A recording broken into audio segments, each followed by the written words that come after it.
Jadi bila masalah sapa tak sapa ni masalah kelakuan kalbu kita, dalaman manusia. Dan benda tu bila sebut dalaman kau, benda tu romek lah.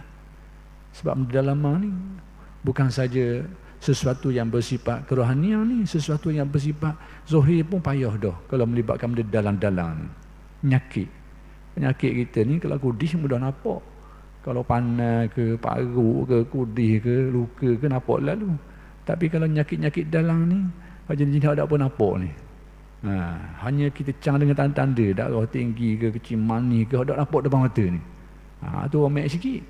Ataupun barah duduk dalam tu, romek lagi. Orang sedar bila teruk pun baru sedar dia juga.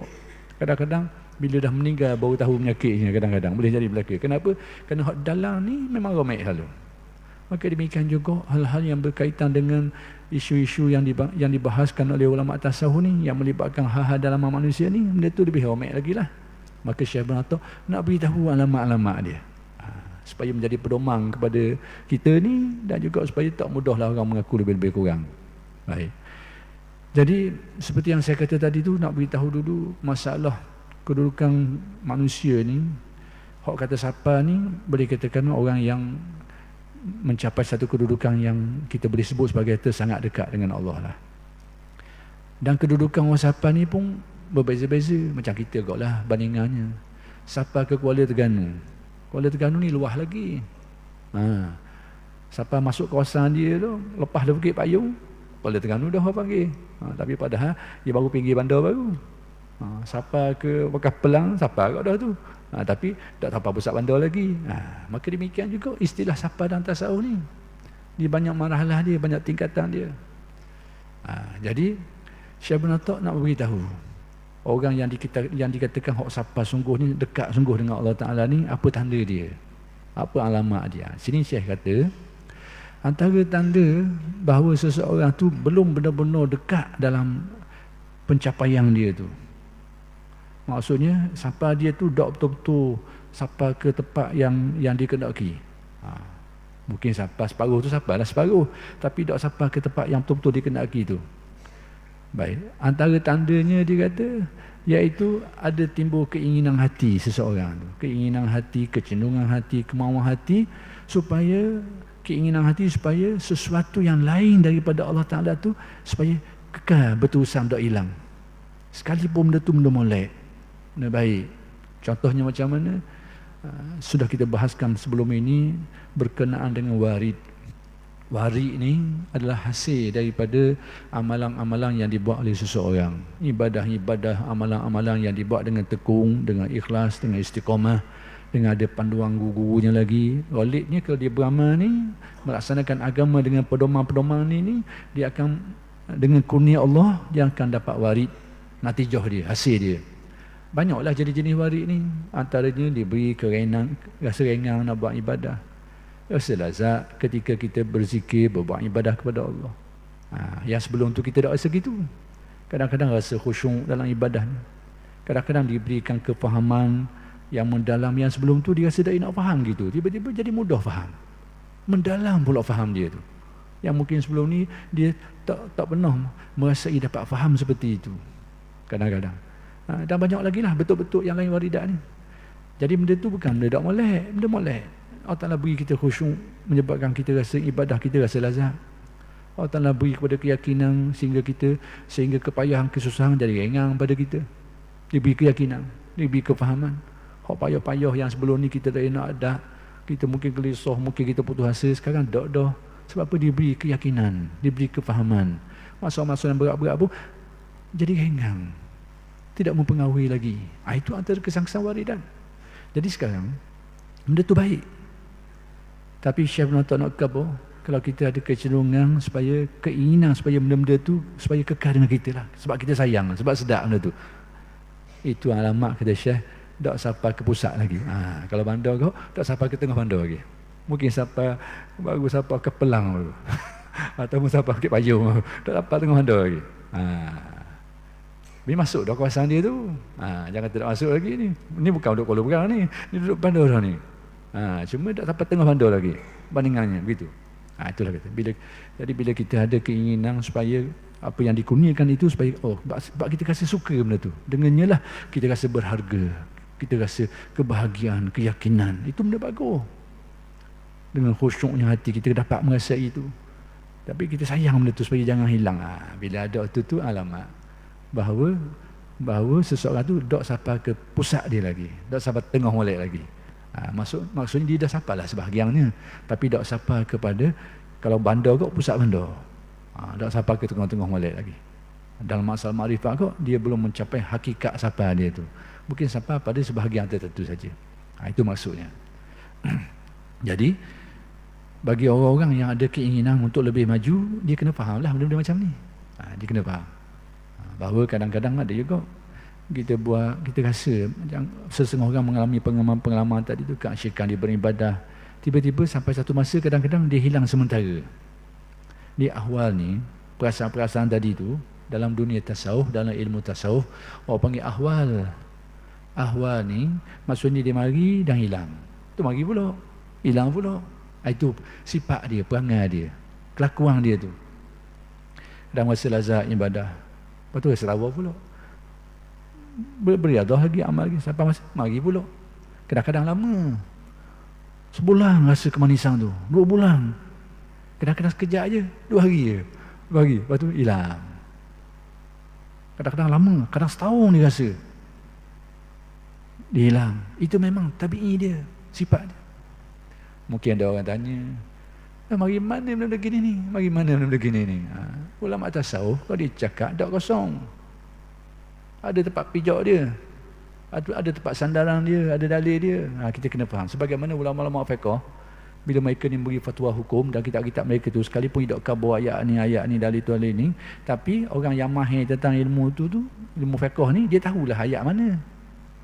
Cuma dalam kitab fiqh kita ngaji tak sebutlah dalil ayat ni, sebab kalau sebut dalil ni jadi panjang.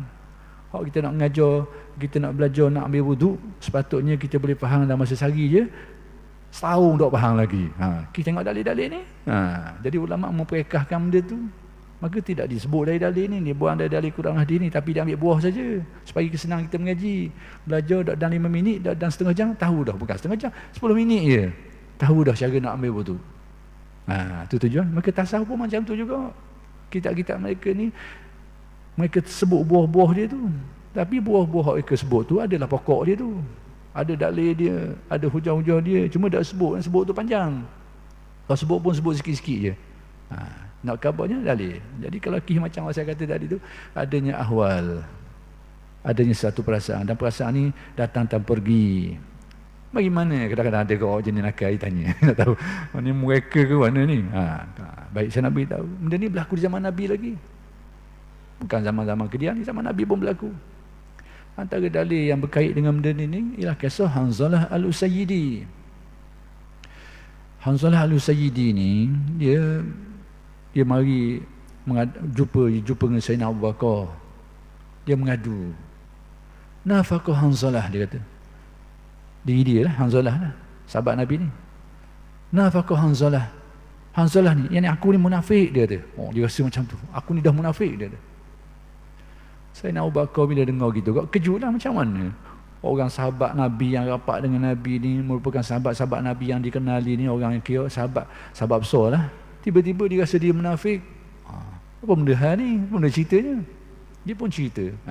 Sebab apa dia rasa gitu? Dia kata, ketika kami berada depan Nabi, masuk dekat dengan Nabi, dalam majlis Nabi,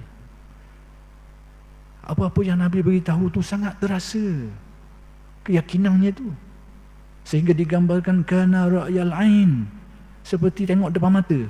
Hak Nabi khabar tu tentang alam gaib, tentang perkara dah nampak depan mata tu, tapi jeliranya, yakinnya seolah benda tu duduk depan mata. Macam tu timbulnya perasaan itu, keasyikan, keyakinan itu ketika duduk depan Nabi. Tapi kata Hanzalah, bila kami balik rumah, kami bergaul dengan al-fasnal azwaj wal aulad, kemudian kami bergaul dengan anak bini, pun duduk cari barang-barang lagi, dhai'at tu cari barang lagi, lupa perasaan hilang.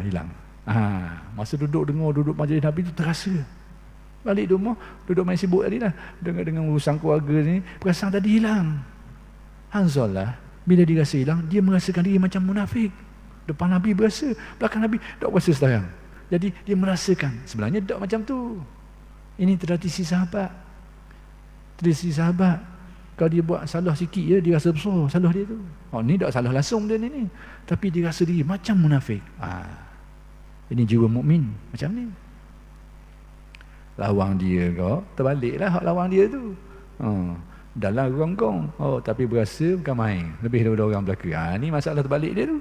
Orang mukmin dia tak begitu. Dia rasa macam tu pun dia rasa dia macam munafik dan sebagainya. Padahal hakikatnya tak macam tu. Jadi dia mengadu ke Sayyidina Abu Bakar. Sayyidina Abu Bakar kata, aku gitu juga. Aku gitu juga. Jadi kalau begitu, mari kita sama-sama pergi jumpa Nabi. Nak mengadu hal ini. Mereka pun pergi jumpa Nabi. Apa mereka kata? Dia kata, kami tu sudah munafik ya Rasulullah. Nabi pun kejut, macam mana ni? Apa hal ni munafik? Mana pula dia jadi gini ni? Sebab siapa ni? Sayyidina Abu Bakar Siddiq. Sahabat-sahabat besar Nabi laka, tapi mereka merasakan macam munafik. Lalu mereka menceritakan apa yang mereka sebut tadi tu. Apa komentar Nabi? Tengok pada komentar Nabi. Apa ulasan Nabi buat atas kata-kata dia tu? Dia kata, Nabi kata apa? Nabi kata, "Lau tadumuna alaihi wa fi zikri la safahatkumul malaika fi turukikum wa ala furushikum." Kama qala. Sekiranya kata Nabi, keadaan yang mu'alami tadi tu ketika menduduk sama dengan aku dan majlis aku tu, kata Nabi, kadang yang perasaan yang mu'alami tadi itu berterusan dan hatimu juga terus berzikir, ingatnya kepada Allah tu berterusan juga. Keadaan yang kau alami tadi pun berterusan juga, hatimu zikirnya, ingatan pada Allah pun berterusan juga. Sekiranya ini berterusan, kata Nabi, la safatkumul malaika, malaikat akan bersalang denganmu, ala furushikum, di tempat-tempat pembaringanmu, tempat tidurmu tu, wa fi turikum wa ala furushikum, di jalan-jalan yang kamu lalu tu, malaikat akan beri salam denganmu. Dan tempat-tempat yang duduk, tempat baring, berehat tu, malaikat akan bersalam denganmu. Artinya apa? Artinya rohanimu menjadi jernih, bersih. Bila benda bersih ni, maka didekatilah oleh makhluk-makhluk yang mulia. Maka malaikatlah yang sesuainya. Dia gini, kalau madu kau, semut mari, semut hak manis ni. Lalak tak mari madu. Tapi kalau bakar, ni mari lalak. Gitu je petua dia. Jadi nak kata bila rohani manusia jernih datang, didekati oleh makhluk-makhluk yang mulia, para malaikat. Cuma Allah Ta'ala tak buka rahsia tu, tak nampak lah. Tapi Nabi beritahu, sekiranya kamu berada dalam keadaan seperti itu, kamu akan disalami oleh malaikat. Cuma tinggal lagi Allah Ta'ala tak zahirkan benda tu. Tapi itulah perkhabaran Nabi. Cuma kata Nabi, walakin ya Hanzalatu sa'atan. Tetapi realitinya, ghalibnya, apa yang berlaku tu dia sa'atan. Ia mari sekejap hilang. Mari sekejap hilang. Nabi kata memang itu ciri dia. Maksudnya yang susah hatilah. Maksudnya bila duduk depan Nabi berasa balik hilang, tak apa, itu memang nature dia dah. Itu tabi'i dia dah. Jadi pertama sekali adanya perasaan tadi, itu panggil ahwal. Ciri dia datang dan pergi berlaku pada sahabat-sahabat Nabi. Tu nak khabar, nak tengok dalil. Sebab orang kata mari mana. Tak aja dengar dalam hadis ni. Tu dia. Tak tengok hadis ni, tak dengar. Jadi itu disebut ahwal, datang dan pergi. Jadi nak beritahunya keadaan ini, bila seseorang tu dikurniakan tadi kemanisan beribadah, kelazatan, pertambahan keyakinan dan sebagainya, kadang-kadang dia datang dan pergi. Ghalibnya masa dia pergi tu orang rasa Allah, dia rasa nak lagi. Dia agak bagi jangan hilanglah benda ni. Jadi kata Syekh Melata, bila ada gitu, itulah tanda hatimu tak betul-betul sampai ke titik, sampai ke tengah bandar lagi. Mungkin sampai pada sebahagian, tapi tak sampai ke tengah bandar. Tapi bukan benda tak molek benda tu. Tempat membuti minum air tu dalam bandar dah tu, cuba duduk kat kapelang ni. Dia tak masuk tengah ni lagi. Jadi mengalami keamanan tadi sudah baik, tetapi keinginan supaya duduk kekal itu alamat bahawa mu tak sampai ke tengah dia, pusat dia. Demikian juga bila kehilangan sesuatu tadi tu, hilang kita rasa Allah susah hati. Bila kita dapat benda tu, kita nak supaya biar kekal. Tiba-tiba sampai masa dia hilang, sebab tabi'i dia gitu, hilang, tak rasa dah kelazatan dan sebagainya, kita pun susah hati. Susah hatimu itulah kata Syekh Melata, tanda Tanda kedua, memang mudah sampai ke pusat bandar lagi. Kalau dah makrifat kau, mudah sampai kepada hakikat makrifatnya lagi. Nak kabarnya bahawa fenomena ni berlaku. Dan sekiranya berlaku, kita ambil pedomang lah. Bahawa kita ni kena berusaha lagi, mudah-mudahan kita sampai kepada apa yang dimaksudkan. Itu je. Jadi bila kita rasa keinginan supaya benda tu kekal, ataupun rasa susah hati bila hilang, benda tu sebenarnya dari satu segi bukan benda buruk, benda baik. Kita nak supaya benda baik tu kekal, jangan hilang. Bukan benda tu buruk, baik. Tapi hak lebih baik lagi, tak ada benda tu. Merasa senang dengan Allah Ta'ala. Itulah yang disebut, yang diajar oleh Nabi dalam doa tu. Allahumma aghnini bihalalika an haramika wa bifadlika amman siwaka. Wahai Tuhanku, jadikanlah aku ni orang secukup dengan benda halal, tak bersenok benda orang haram. Nabi ajar kita doa gitu. Wa bifadlika, merasa cukup dengan kurniamu, merasa cukup dengan kurnia Allah je. Amman siwaka, daripada sesuatu yang lain tak berasa dah, masih cukup Allah Ta'ala berilah, kalau tak beri pun tak berilah. Senang dengan itu. Nabi ajar kita supaya minta dengan Allah Ta'ala macam tu. Jadi rupa-rupanya apa yang disebut oleh Syekh Ibn Athar ni adalah inti dari doa yang Nabi ajar tadi tu. Jadi itu maksud dia.